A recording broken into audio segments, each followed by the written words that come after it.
श्रीमद् भगवत गीता का उपदेश भगवान श्री कृष्ण ने अर्जुन को दिया था। यह एकमात्र ऐसा ग्रंथ है जो मनुष्य को जीने का सही ढंग बताता है।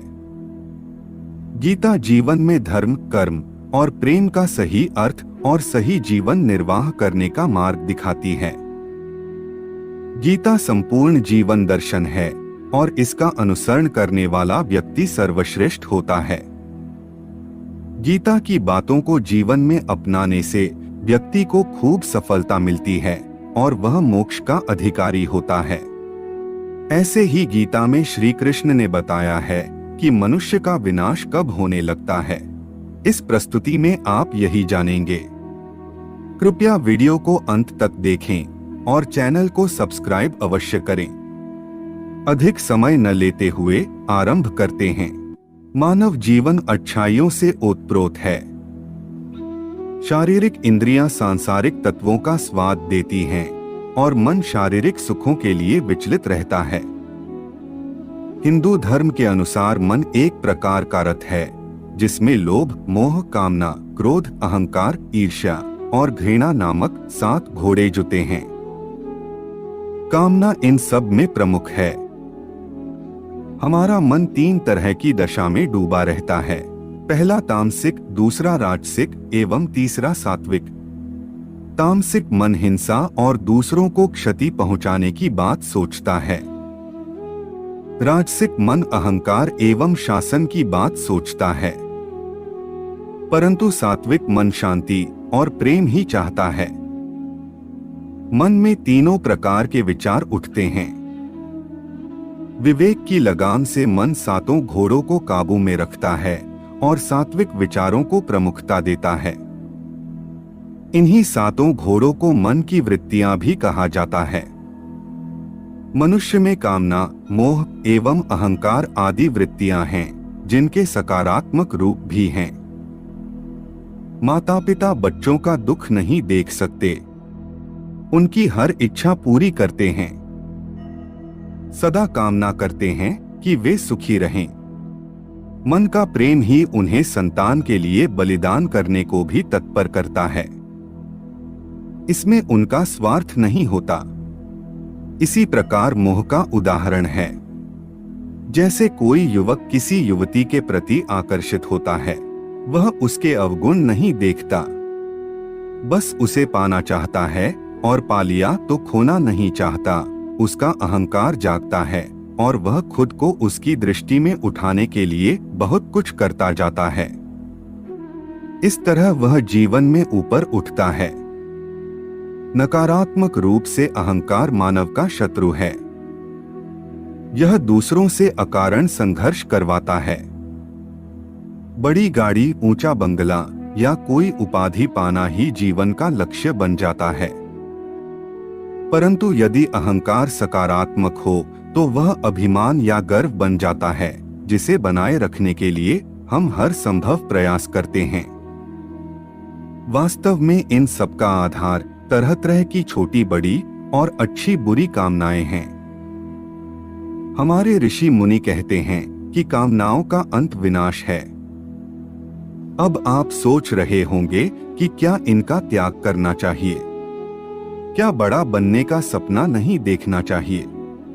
श्री कृष्ण ने गीता के 16वें अध्याय में कहा है कि त्रिविधम नरकसेदम द्वारम नाशन मात्मनः काम क्रोधस्तथा लोभस्तस्मादेतत्त्रयम् त्यजेत। काम, क्रोध और लोभ, यह तीनों नरक के द्वार हैं। इन तीनों का त्याग करें क्योंकि इनसे आत्मा तक का हनन होता है। कामुक आचार से व्यक्ति भ्रष्ट हो जाता है।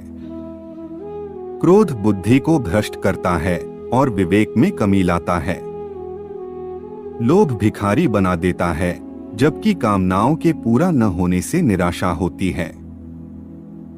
साधु संत कहते हैं कि कामनाएं प्रकृति की देन हैं। मानव कामनाओं का त्याग नहीं कर सकता, इच्छाओं को दबाया नहीं जा सकता, परंतु इसका हल यह है कि इन्हें नया रूप दिया जाए, इन्हें सकारात्मक बनाया जाए। योगी कामनाओं से विमुख होता है। वह इच्छा मुक्ति के लिए तप करता है, मोक्ष के लिए तप का सहारा लेता है, परंतु वह गृहस्थ संसार के बीच में जीता है, जिससे हर तरह की प्रवृत्ति पनपती है। इसका हल केवल कर्म है। कर्म ही सर्वश्रेष्ठ है।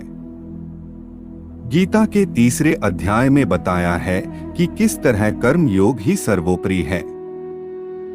कर्म मार्ग गृहस्थ लोगों के लिए है। इस श्लोक में कहा गया है कि यस्त्विन्द्रियाणि मनसा नियम्यार्भतेर्जुन कर्मेंद्रिय कर्मयोगमसक्तः स विशिष्यते। संन्यास या कर्म से विमुख होकर कोई शिखर तक नहीं पहुंच सकता। जो इंद्रियों को वश में रखकर बिना किसी आसक्ति के कर्म मार्ग पर अग्रसर होता है, वही श्रेष्ठ है। परंतु आज की सच्चाई यह है कि मनुष्य मौज मस्ती और सुख ऐश्वर्य की होड़ में लगा है। वह अमीर हो या गरीब, पैसा पाते ही शारीरिक सुखों को भोगने में लग जाता है। खान पान, गाड़ी, बंगला तथा श्रृंगार ही इस दौड़ के लक्ष्य हैं। लोग तन की गंदगी मल मल कर धोते हैं, परंतु मन की गंदगी के बारे में नहीं सोचते। वे अपने सुख के लिए दूसरों का गला काटने से भी नहीं हिचकिचाते, परंतु असीमित एवं अवैध कामनाओं का अंत दुखदर्द ही है।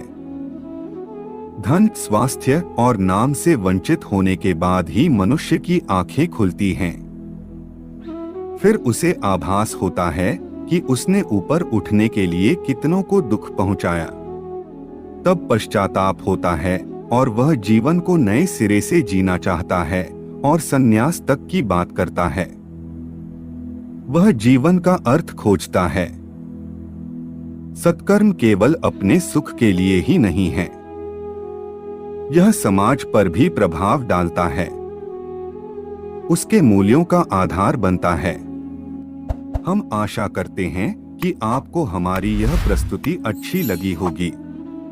अच्छी लगी हो तो लाइक करें, कमेंट करें और चैनल को सब्सक्राइब अवश्य करें।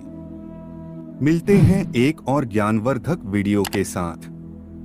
तब तक के लिए जय जय श्री राम।